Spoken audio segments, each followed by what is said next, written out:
صدري واحلل عقدة من لساني يفقهوا قولي اللهم افتح لنا حكمتك وانشر علينا من خزائن رحمتك يا ارحم الراحمين سبحانك لا علم لنا الا ما علمتنا انك انت العليم الحكيم ربي اعوذ بك من همزات الشياطين واعوذ بك رب ان يحضرون قال الله تعالى في سورة الحجرات أعوذ بالله من الشيطان الرجيم إنما المؤمنون الذين آمنوا بالله ورسوله ثم لم يرتابوا وجاهدوا بأموالهم وأنفسهم في سبيل الله أولئك هم الصادقون صدق الله العظيم. Jamaah Majelis Taklim Ahad yang berbahagia, karena sekarang ini kita ingin mengadakan kajian ilmu Allah. Penting rasanya kita untuk membersihkan diri kita. Mari kita istighfar kepada Allah supaya Allah bukakan hati kita untuk menerima kalam-kalam Allah, ilmu-ilmu Allah. Dan mari kita jadikan pedoman hidup kita, karena yakin jemaah Al-Quran ini akan diberikan kepada kita dari tangan kiri atau tangan kanan. Kita ini akan menjadi ashabul yamin atau ashabul shimal. Kalau kita menelantarkan Al-Quran, tidak mau memahami Al-Quran, maka Al-Quran akan diberikan sebelah kiri kita. Tapi kalau kita mau sedikit ketika kita mengkaji Al-Quran, kita hormati ayat-ayatnya, insya Allah Al-Quran akan diberikan oleh Allah kepada anak kita. Jadi mari kita istighfar terlebih dahulu supaya dibersihkan oleh Allah. Kemudian juga kita bacakan suratul Fatihah, kita kirimkan kepada siapa saja yang memang sangat mengharapkan doa kita, bantuan kita dan lain sebagainya.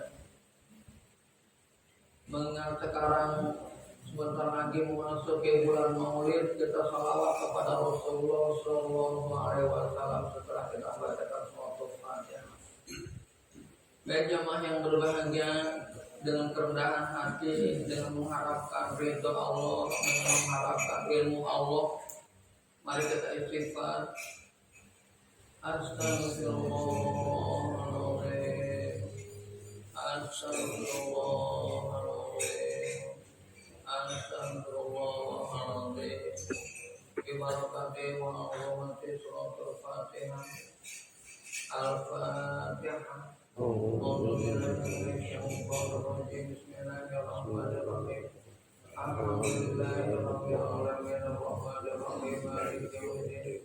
Iyyaka na'budu wa iyyaka nasta'in shiratal mustaqim shiratal ladzina an'amta 'alaihim ghairil maghdubi 'alaihim waladdallin. Mari kita berselawat. Allahumma shalli 'ala sayyidina Muhammad wa asli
keimanan kita ini sejauh mana sih kepada Allah?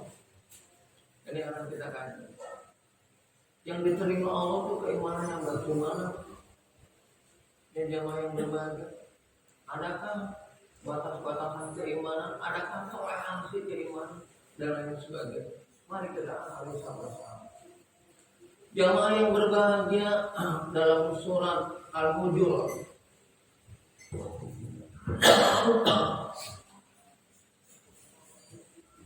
ayat ke-15.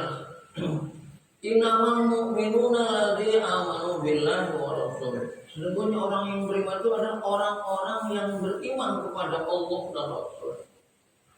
Semalam yartabu, kemudian tidak ragu dia terhadap keimanan itu. Wajahadu, dan berjuang di jalan Allah fi sabwi amwalihim wa anfusihim, dengan harta mereka dan jiwa mereka fi sabwi jalan Allah. Ulaika humus shadiqun, itu kan orang-orang yang benar keimanannya. Jadi jemaah yang berbahagia, iman kepada Allah itu bukan hanya sekedar pengakuan kita, bukan hanya sekedar keinginan hati kita. Innamal mu'minuna alladzina amanu billah, yang memang benar imannya kepada Allah. Orang yang beriman itu adalah orang yang memang benar imannya kepada Allah, yakin betul kepada Allah, tidak tawar-tawar. Ya. Dan kepada Rasulnya. Ini seringkali kita keimanan kepada Rasul dengan biju. Ya, bagaimana kita beriman kepada Rasul? Ya gini lihat perjuangan, ikuti perjuangan, ikuti sesuatu. Ya, dan lain sebagainya. Kemudian dikatakan oleh Allah Subhanahu, kemudian dia tidak pernah ragu dengan keimanannya itu. Wajahadu, sampai dia mau berjihad bi amwalihim wa anfusihim fisabilillah, dengan harta dan jiwa di jalan Allah. Ulaika humus shadiqun, itu yang benar iman. Jamaah yang berbahagia, ini saya sedikit aja cerita supaya kita ini mengerti sejauh mana tingkatan keimanan. Jamaah yang berbahagia waktu zaman Genghis Khan, Tartar, pasukan Tartar, dia tahu umat Islam pasukannya walaupun sedikit akan bisa dikalahkan. Bagaimana mengalahkan umat Islam? Ditipu, diadu domba.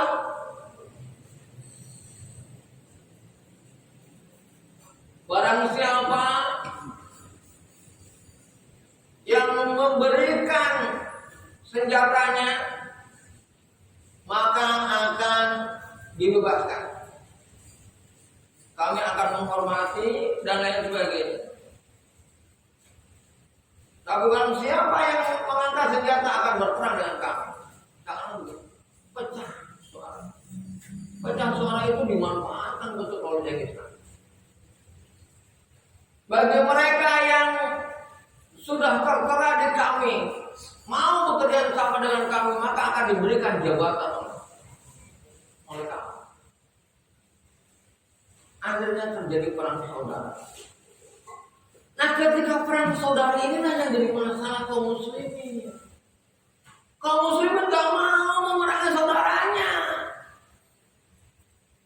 Kalau dia benar-benar kafir, jihadnya luar biasa. Ini akan terus diterapkan oleh orang-orang munafik, oleh orang-orang yang ingin menguasai, termasuk Cina sekarang ke Indonesia. Dan jujur aja langsung terus terang. Jadi mereka akan mengadu domba karena tahu umat Islam. Kalau umat Islam perang dengan saudara dia akan setengah hati. Dia akan ragu dia. Dan itu jalan yang paling efektif. Tapi kalau perang dengan orang kafir, tidak kenal Allah dia. Sanggup dia cari.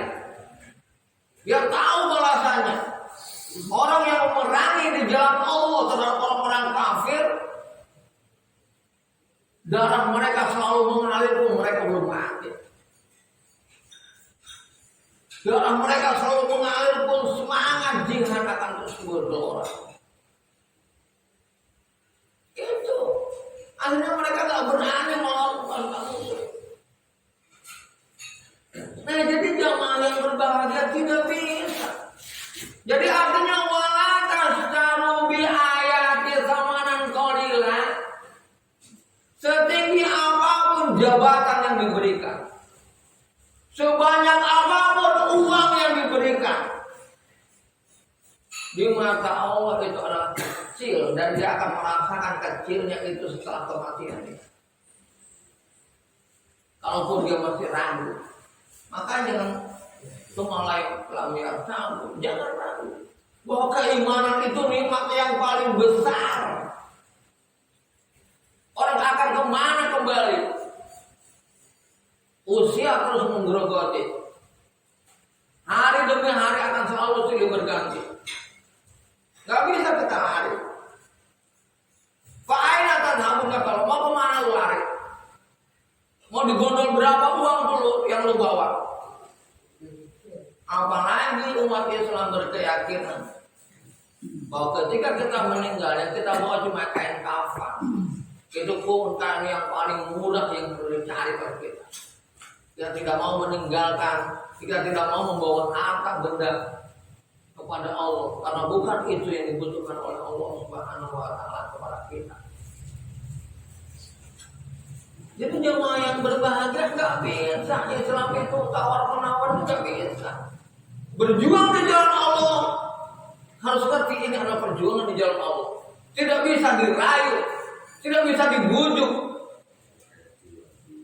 Jemaah yang berbahagia makanya Allah bilang fa'azallahu masyangko. Ingat setan itu akan menggelincirkan kamu terus menerus. Ya, kata Allah dalam surat Taubah, wa kuntum ala syafa'u furajim minan nar. Ingat kamu tuh di ujung tanduk api neraka. Itu kondisi kita sebenarnya. Fa'angkadakum minha, cari bantuan Allah supaya kita diangkat oleh, ditarik, diselamatkan oleh Allah Subhanahu wa taala. Jamaah yang berbakti tanpa kita kedekatan kita dengan Allah, tanpa mohon bantuannya, kondisi setenang apapun kita itu akan kondisi kita adalah tetap di jurang api neraka. Karena kesombongan, keangkuhan, merasa diri ini juga akan menggelincirkan ya, Pak. Jadi sebenarnya dunia ini memang medan perjuangan. Makanya kata Rasulullah SAW, ketika pasukan Badar bangga dengan kemenangannya, begitu ingin bercerita kepada Rasulullah, ya Allah, kita hidup dan mati kita. Pasukan yang tidak seberapa melawan pasukan yang jumlahnya sangat banyak. Pasukan yang sudah sepuh lawan pasukan muda yang bersenjata lengkap.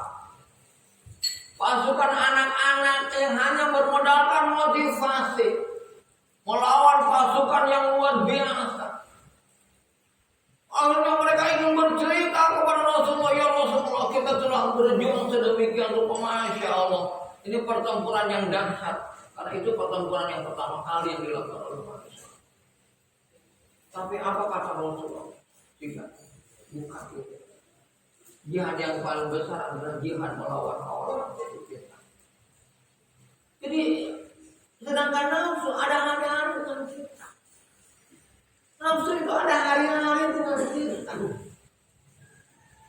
Yang setiap saat mungkin akan menggelincirkan keimanan kita. Keangkuhan itu akan menggelincirkan keimanan kita. Merasa diri itu akan menggelincirkan kemungkinan keimanan kita. Merasa direndahkan oleh orang lain mungkin akan menggelincirkan keimanan kita. Disakiti oleh orang lain mungkin akan menggelincirkan keimanan kita. Akhirnya disakiti oleh orang lain, merasa dirinya sudah disakiti, merasa berat untuk menjauhi agama Allah Subhanahu wa taala. Apakah ini sudah merugikan? Tidak bisa istilah kata. Kita seperti itu. Oleh sebab itu jamaah yang berbeda, ada juang itu terus menerus ada. Dan medan juang yang bersifat pertempuran, yang memang sangat mementingkan mentalitas siapapun, bagaimanapun orangnya. Ketika iman melekat Tuhan tidak akan pernah khawatir. Ketika iman melekat Tuhan, toh di kasus saja kita mati. Jadi nggak bisa menggadaikan keimanan. Hanya dijanjikan jabatan atau diberikan jabatan iman sudah luntur itu sebenarnya nggak bisa. Itu bukan batasan keimanan. Makanya kata Allah, wala tamutunna illa wa antum muslimun, sampai kamu mati dalam Islam. Jangan mudah dirayu. Berjuang di agama itu harus stabil, sekarang begitu. Dan lain sebagainya. Ini harus seperti itu. Jadi jamaah yang berbahagia, ingat, Rasulullah juga agak kesulitan memberantas kemunafikan. Itu sangat kesulitan Rasulullah. Banyak sahabat yang udah nggak usah ragu lah, tapi tetap aja dijual sahabat. Bagaimana kondisi seperti ini? Nah, ini umat Islam harus tahu sejarah itu. Ya. Nah, kalau terjadi hal seperti itu bagaimana? Tentu saja kita tinggal mengambil hasil batin. Makanya ketika ada umat Islam yang dia mengadakan inisiatif tersendiri, 6 orang sahabat mengadakan inisiatif sendiri, kita pura-pura saja memerangi Rasulullah Shallallahu Alaihi Wasallam.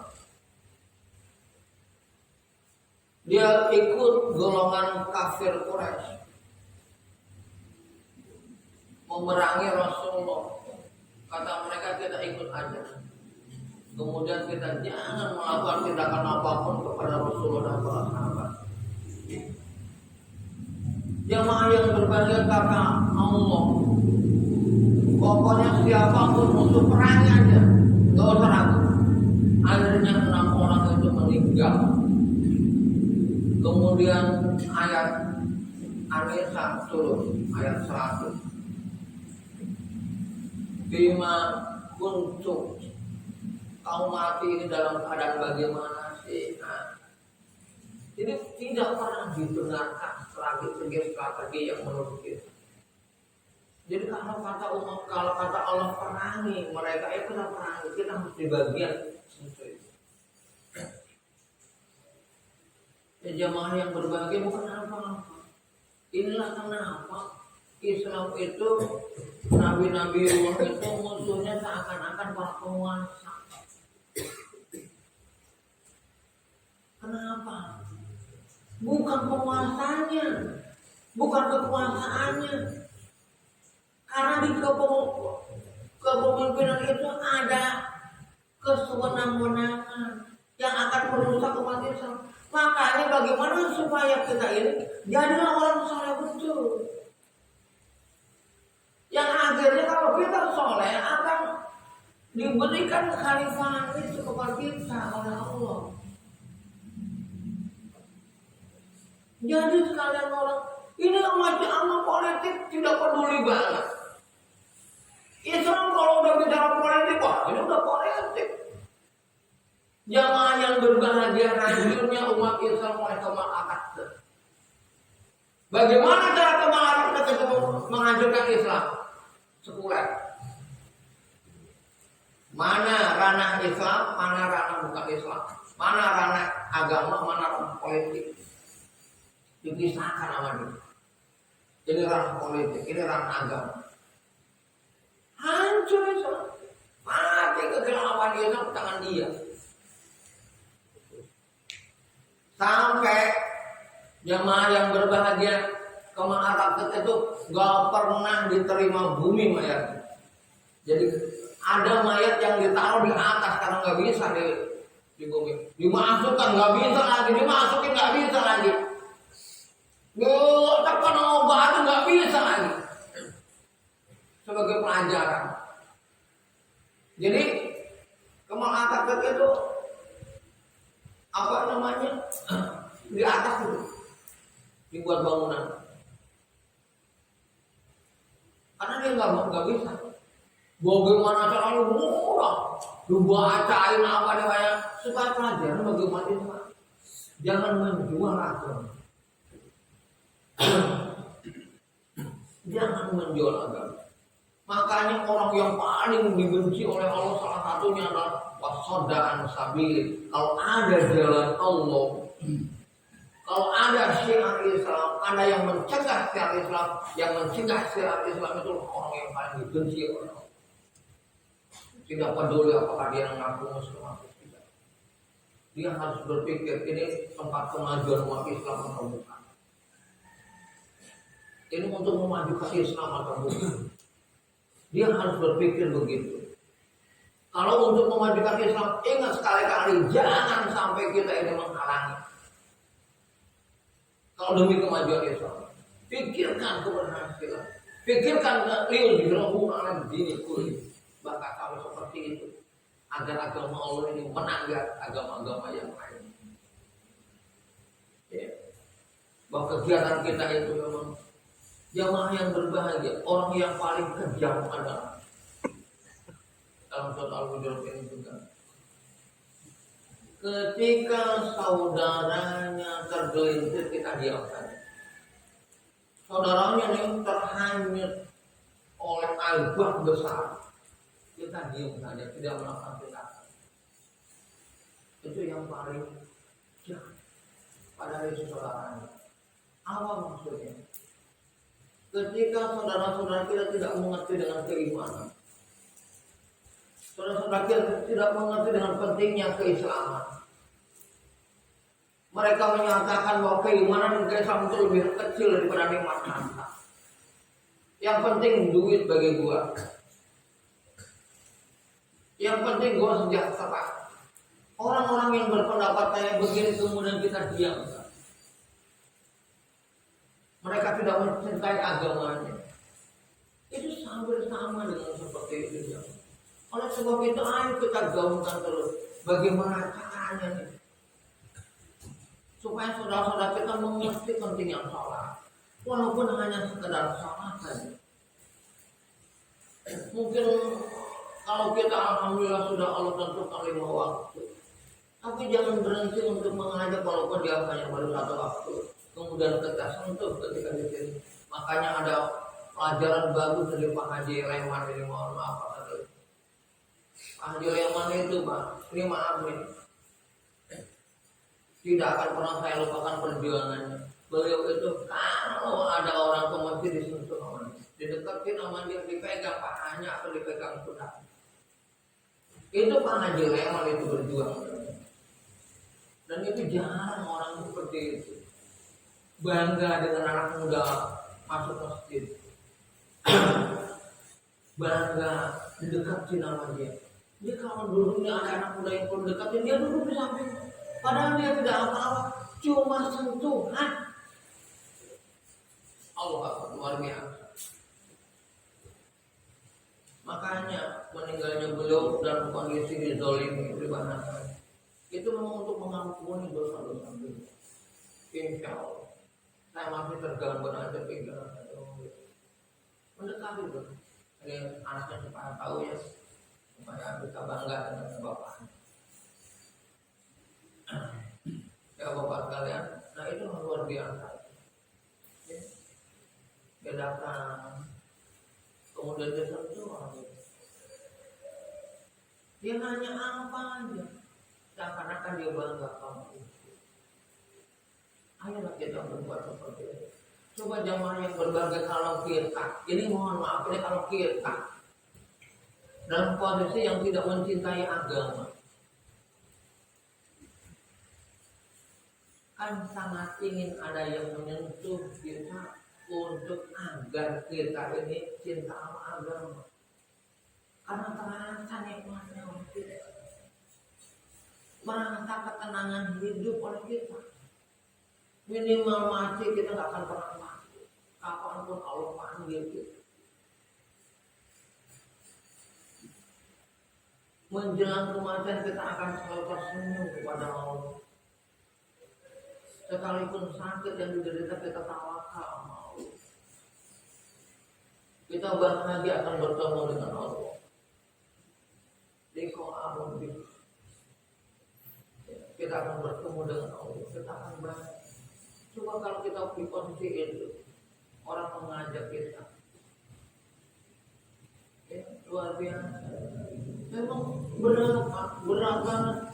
Ya kita ada kita rasakan. Bangun subuh nih, kadang-kadang sholat tahajud cuma pengennya doang sholat tahajud. Bangun kan sulit banget, pengen doang sholat tahajud.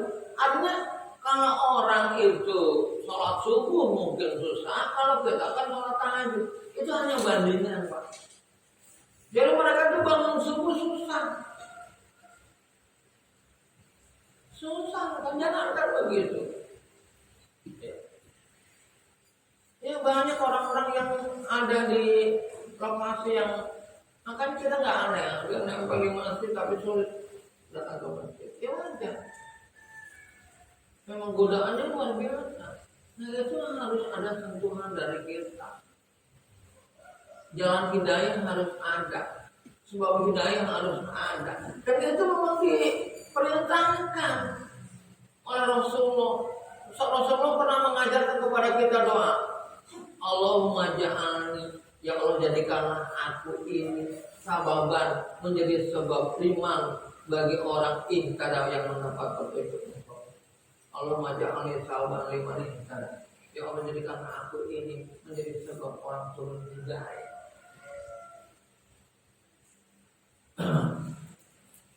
Seperti itu kan.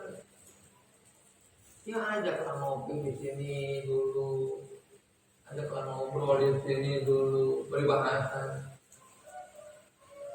Oh dia nggak sholat, nggak boleh ngopi di sini, jangan. Kapan dakwah kita mulai? Ada wifi, pakai wifi masjid ya alhamdulillah ya masjid.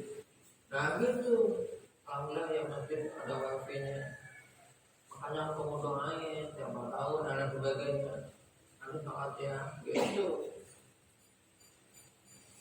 Karena ngajak anak-anak tuh pasal kerjaan kayak rayu-rayu.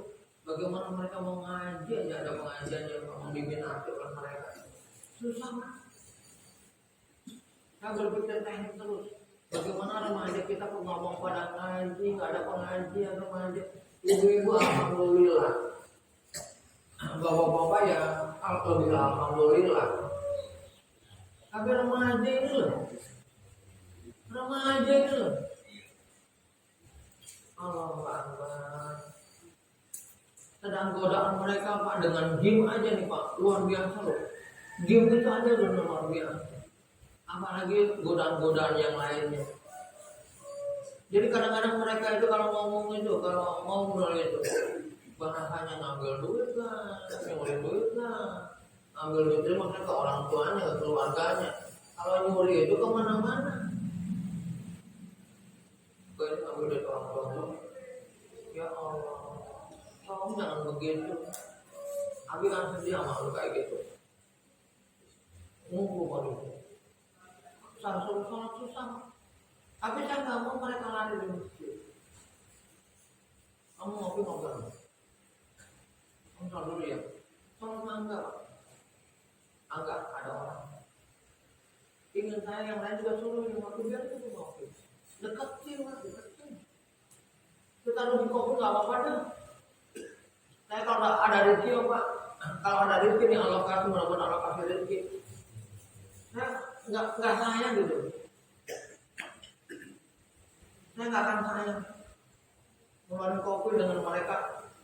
Bapak sekalian, ingat, orang yang diajak, diseru terhadap agama itu boleh mendapatkan zakat, sedang dirayu itu boleh. Nah, apalagi kopi, orang yang dirayu imannya itu boleh. Kopi di sini bukan untuk kita doang. Nggak di sini bila perlu, kadang-kadang saya kemarin nih, siapa coba Indomie, coba beli kalau ada anak remaja kayak bikinin Indomie. Coba dong, bikin Indomie, lu mau ambil terus simpan ini. Tapi kadang-kadang begitu cuma ingin gitu. Di sini untuk makan ini, kalau ada mereka ingin ngopi, dia ada ngobrol sama kita kan senang. Ngobrol bercanda-bercanda sama kita. Mereka ada bercanda-bercanda dulu Pak. Nggak usah kita sibuk Pak. Kalau kita didik Pak susah. Orang itu kalau disuruh susah Pak. Orang itu kalau disuruh, coba disuruh dah. Hanya berat banget. Tapi kalau udah kesadaran sendiri Pak, jangankan suruh nyapu, ngopel Pak bersih banget. Diangkat kena habis. Kalau udah menjadi kebutuhan pribadi, jadi ayo, kalau Indomie itu sama, Indomie dari habis ngomong. Coba yang nggak sholat aja. Jangan kita berpikir egois untuk kita. Untuk kapan dakwahnya? Jangan sholat kita aja pada makanan. Jangan Pak. Kapan kita dakwahnya siap? Ini untuk kita aja cukuplah kita menikmat Allah udah banyak kita tahu. Kurang apa nikmat Allah terhadap kita coba? Kurang apa? Nikmat Allah udah cukup kepada kita. Hari-hari kita udah bahagia. Tinggal mencari kebahagiaan akhirat. Sedikit Pak ya, saya nih Kak. Bapak sekalian, Umar mengajarkan kepada kita ketakutan dia menjadi orang yang tidak dicintai oleh Allah. Apa cirinya? Cirinya adalah kenikmatan dunia diberikan seluruhnya kepada dia. Jadi kalau orang kafir Pak, kaya wajar, karena setiap kebaikan yang dia lakukan dibalas sendiri.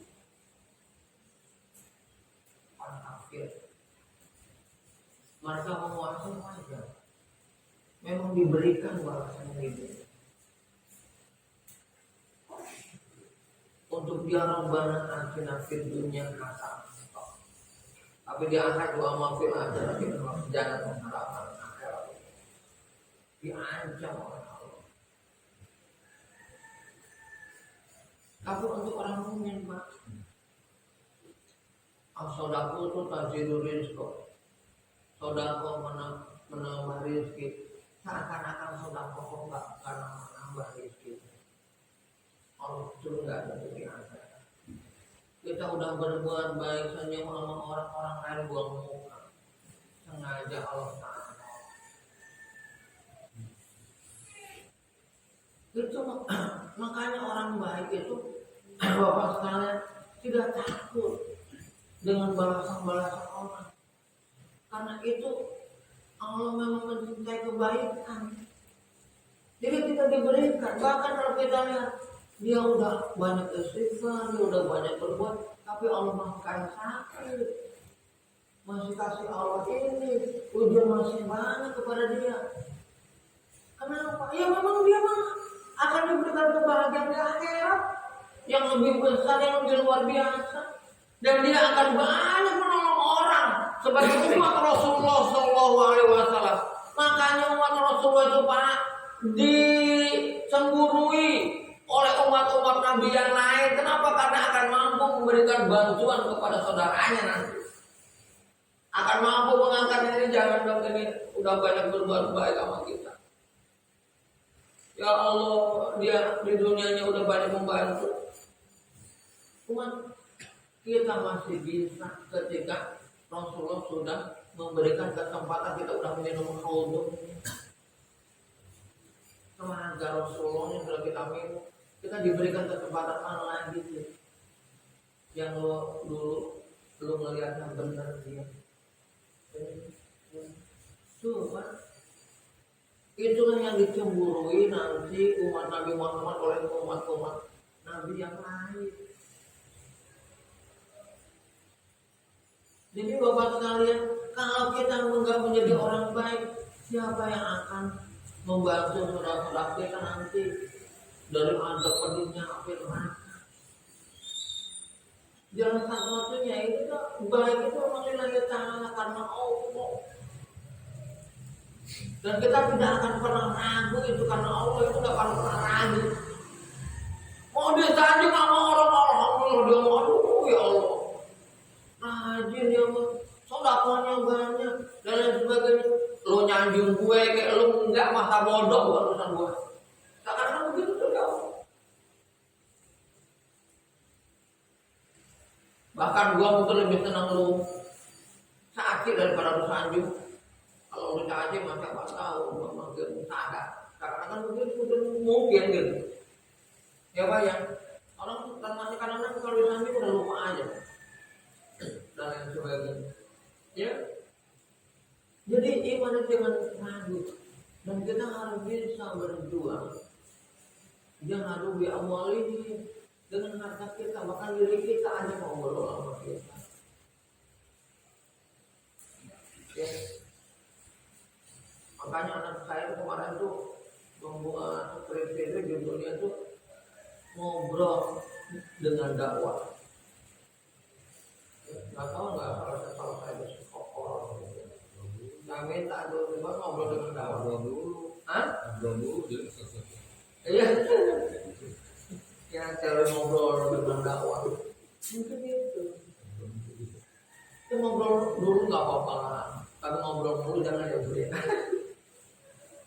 Ya, ya akhirnya begitulah. Ya. Tapi alhamdulillah Pak, jadi walaupun dia kayak begitu gitu banyak mempengaruhi yang mungkin berjuangnya lain-lain. Ya. Dia menghadap kepada kakak teman-temannya. Jadi teman-temannya itu sekarang seperti keannya nih. Dalam rangka kayak gitu. Ya, ngobrol, siapa yang mempengaruhi dulu, siapa yang apa. Memang orang harus punya tujuan. Anak itu harus kasih tahu. Apa ya? Saya menurutnya nggak ini, nggak memaksa dia, cuma ketika dia ngobrol dia coba lah bisa nggak teori dakwah dengan ngobrol. Ayo coba, ya udah teori dakwah dengan ngobrol. Nggak tahu belum selesai kata sebenarnya. Kalian sebagai ya bapak sekalian ya dari lagi tidak ada tawar-menawar agama, tidak ada. Juang di agama jangan tergelincir oleh kenikmatan dunia baik jabatan maupun harta benda. Ya. Kita harus berusaha jangan sampai harta kita, jabatan kita itu malah menyusahkan kita di akhirat. Berusaha agar kita tidak tertipu oleh jabatan. Setinggi apapun jabatan, terus aja mohon maaf. Kerasa kalian sama kita. Saya dulu dosen, saya dulu juga tingkat nasional di BKPRMI. Saya wakil binas dakwah interaktif, wakil kepala bidang nasional dalam dakwah interaktif. Waktu zaman dulu waktu ramainya dakwah interaktif, itu salah satunya hasil kerja saya. Ya. Jadi artinya bukan saya ini sih, apa namanya ya, bagaimana kita tidak terpaku oleh itu. Akan Jakarta Selatan itu saya ketua DPP DPI pengembangan dakwah Islamiyah di Jakarta Selatan. Kantor saya itu di Bulungan dulu. Ya. Ya saya sempat kayak gitu-gitu. Ya Pak. Di pusatnya saya di apa makam apa gitu. Yang makam itu yang depannya itu yang dekat rumah sakit kami. Kan ada tuh. Kalau saya mau datang aja masuk aja. Masuk aja. Ya Pak ya. Jadi mohon maaf gitu Pak. Artinya kita jangan terjebak seperti itu. Saya kurang tahu juga kenapa saya berhenti. Allah juga yang menentukan. Kalian sebagai ini mohon maaf benar-benar mudah-mudahan Allah memberi hidayah dan taufik kepada kita semuanya. Mudah-mudahan Allah menyayangi mencintai kita dan mudah-mudahan ilmu-ilmu Allah ini menjadi penerang bagi kita semua. Barakatul Fatihah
Assalamualaikum warahmatullahi wabarakatuh.